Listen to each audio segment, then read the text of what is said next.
Après la note d'apprentissage qu'on vient de voir, il reste une question essentielle. Comment évaluer ce que l'élève sait faire quand ça compte vraiment? Alors pas ce qu'il répète, pas ce qu'il stabilise, mais ce qu'il mobilise, ce qu'il met en œuvre, ce qu'il produit. C'est exactement le rôle de la note performance.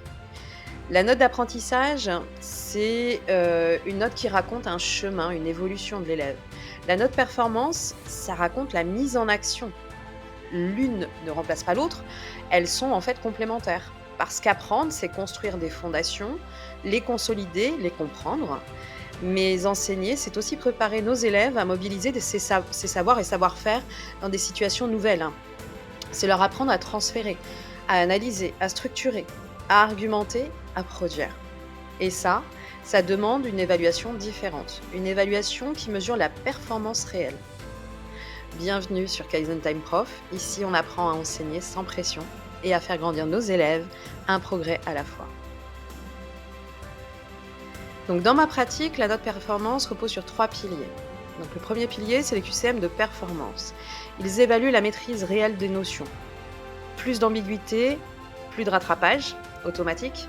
Ici, l'élève doit choisir, discriminer, mobiliser. Ensuite, il y a les devoirs surveillés. Donc, les devoirs surveillés, c'est l'épreuve classique, hein, mais pensée un petit peu autrement. Moins de surcharge, moins de pièges, plus de clarté dans les attendus. Je veux évaluer la performance, pas la résistance au stress. Ensuite, on a le compte-rendu de TP. Donc, compte-rendu de tâches complexes, hein, pour ceux qui sont dans d'autres disciplines. Donc, c'est la performance contextualisée. Analyser des résultats, argumenter, justifier, structurer une pensée scientifique, c'est au cœur du métier, en sciences, mais pas seulement.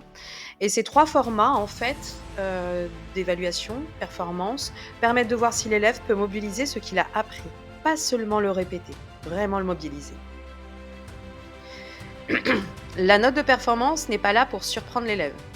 Elle n'est pas là pour classer, ni pour punir, ni pour faire peur. Elle n'est pas là pour faire une vraie note, comme si tout le reste n'était qu'un échauffement en fait.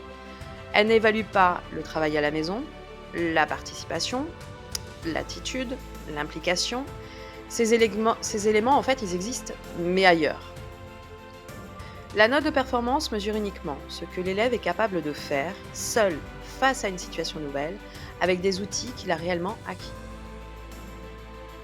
Donc c'est pour ça que je prépare clairement une séparation entre ces 2 modes d'évaluation, entre la note d'apprentissage d'une part et la note de performance.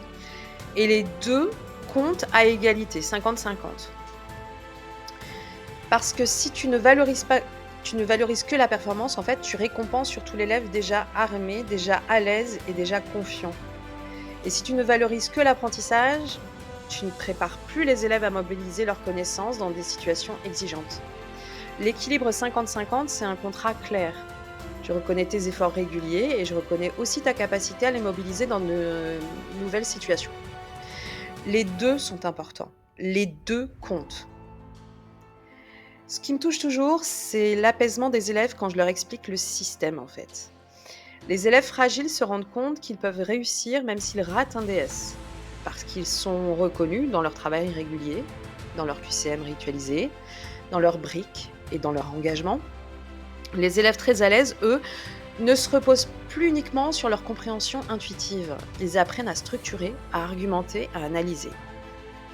Et les élèves anxieux, enfin, ils soufflent. Parce qu'une note ne peut plus les écraser d'un coup. Tout se construit dans la durée, en fait. La performance, ce n'est pas un gros mot. C'est un moment où l'élève montre ce qu'il sait faire en autonomie. Et ça, c'est l'essentiel. À l'école, au lycée, mais au-delà aussi. La performance, ce n'est pas le stress, c'est la mobilisation. Et quand elle est équilibrée avec l'apprentissage, elle devient un moteur, pas un coup près. En conclusion, avec la note d'apprentissage et la note de performance, on obtient un système complet, juste, équilibré, qui reconnaît aussi bien le chemin que l'arrivée. Dans les prochaines vidéos, on ira encore un peu plus loin. Je te montrerai comment j'organise l'année autour de rituels, comment je calcule les moyennes 50-50 et comment j'utilise ces notes pour créer une vraie boussole pédagogique.